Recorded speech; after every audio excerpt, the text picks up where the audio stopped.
Welcome, first-time Texas homebuyers. Welcome to this friendly explainer on navigating the 2026 real estate market. Buying your very first home is incredibly exciting, but let's be real. With all the recent legal updates and new documentation standards, it can honestly feel a little overwhelming. Well, our goal today is to totally strip away that confusion. We're going to walk chronologically through the entire home buying journey, specifically zooming in on the brand new 2026 Texas rules that are actually designed to protect you, the buyer.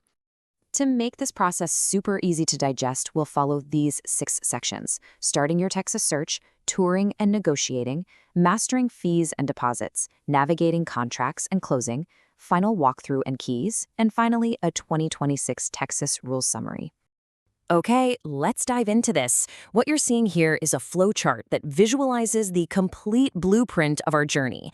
Think of it as a roadmap, taking us all the way from that very first agent consultation up at the top, down through the critical decisions in the middle, and finally getting the keys to your new home. We'll be using this as our compass today. Section 1. Starting your Texas search. Let's look at the first crucial steps. Right off the bat, when you sit down for that very first substantive conversation about real estate, your agent is literally required by Texas law to give you the IABS form. That stands for Information About Brokerage Services. For 2026, providing the updated Trek 1.2 version of this form is mandatory right at that first contact. Now, I want to be crystal clear here because honestly, this confuses a lot of first-time buyers. This is not a contract. It doesn't commit you to buying anything or paying anyone. It's simply a mandatory disclosure that explains exactly how a real estate professional can represent you, ensuring you know all your options right from the get-go. So here's a quick visual checklist of those early required forms. After you get the IABS disclosure, if you decide you want an agent in your corner to negotiate for you and protect your interests, you're going to sign the TXR 1501 Buyer Representation Agreement. Under the 2026 rules, this agreement has to spell out a few things perfectly. It must specify a definite fee, a clear termination date, and exclusivity. Oh, and it formally discloses that commissions are absolutely negotiable, never set by law. Now, if you decide to decline representation, there's a non-representation agreement you can use for up to 14 days. But keep in mind, in that scenario, the agent can only give you basic facts like price and size. They legally can't give you any strategic advice. Chronologically, Step Mom is your consultation. That's doing a deep dive into your must-haves, your timeline, all that good stuff. Step 2 is establishing that formal relationship we just talked about, in writing. And Step 3, pre-qualification. Your agent will connect you with a trusted lender. And this is vital. Your real estate agent shouldn't ever collect your sensitive financial data. No social security numbers, no bank details. You give those directly to the lender to get pre-approved. That pre-approval is golden. It tells us your comfortable price range and proves to sellers that you are a serious contender. Let's move to and see how this builds in Section 2, touring homes and negotiating. Okay, before you step foot inside a single house, we have to talk about this monumental 2026 rule from Texas Senate Bill 1968. You absolutely must sign a written buyer representation agreement before viewing any properties. Back in the day, buyers used to just tour homes on a handshake and figure out the paperwork later. Well, no more. And honestly, this is a massive win for you. It's a vital protection that legally binds the agent to defend your interests, advocate for you, and keep your motivations totally confidential before you ever even step foot in a house. Once that agreement is locked in, we hit Step 4. Curating a custom search based on what you actually want. Step 5 is the fun part, viewing the properties. But your agent isn't just opening doors. They're walking the property with a critical eye, pointing out condition issues or neighborhood details you might completely miss. And finally, Step 6, you found the one. This is where your agent goes to bat for you, crafting a competitive offer and negotiating hard on price, terms, and repairs. Section 3, mastering fees and deposits. Let's talk about the money required to secure your contract. Now, what's really interesting about this slide is how dramatically things have changed.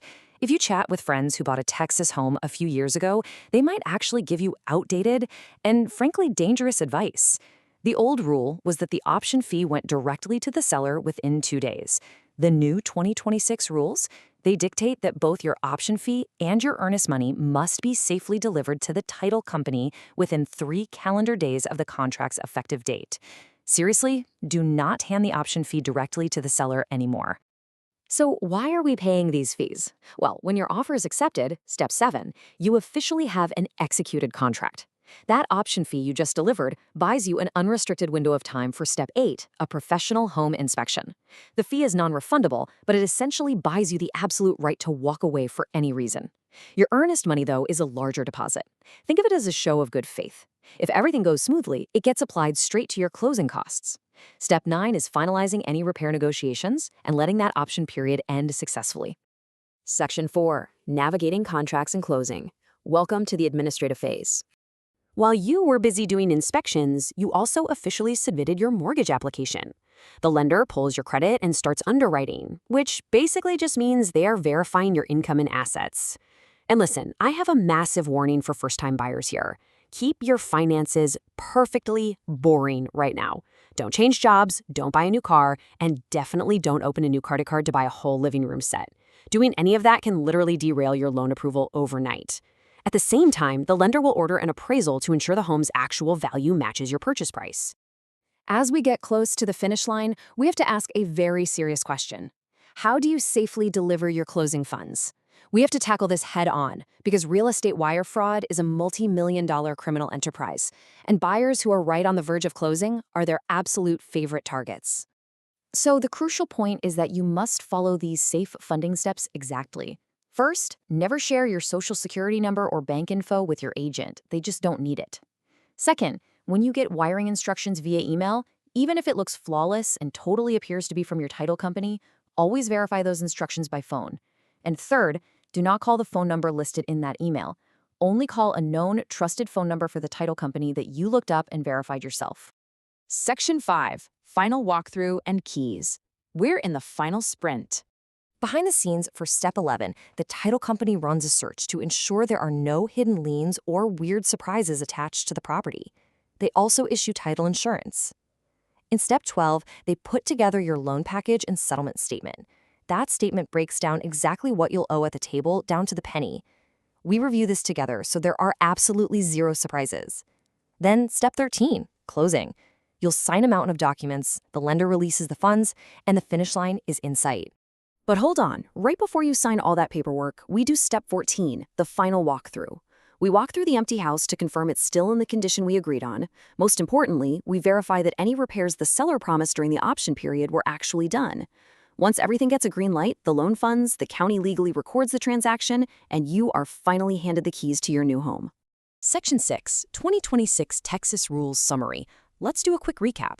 And this brilliantly illustrates everything we've talked about. It's a quick cheat sheet for the 2026 rules. First substantive conversation, you get the current IABS form. Before showing any property, you must sign a written agreement with definite compensation. When talking about that compensation, it must be clear that fees are negotiable, not set by law. And finally, when you're under contract, both your option fee and earnest money have to be at the title company within 3 calendar days. I know the 2026 updates might sound like a bunch of extra paperwork, but remember, they are entirely designed to enforce transparency and protect you, the buyer, at every single stage of the game. When you know the rules, you can focus on the actual fun part, finding your perfect place to live. So I leave you with this. With all these 2026 rules actively working to protect your interests, what are the absolute must-haves for your very first Texas home? Start dreaming, get prepared, and I'll catch you in the next explainer.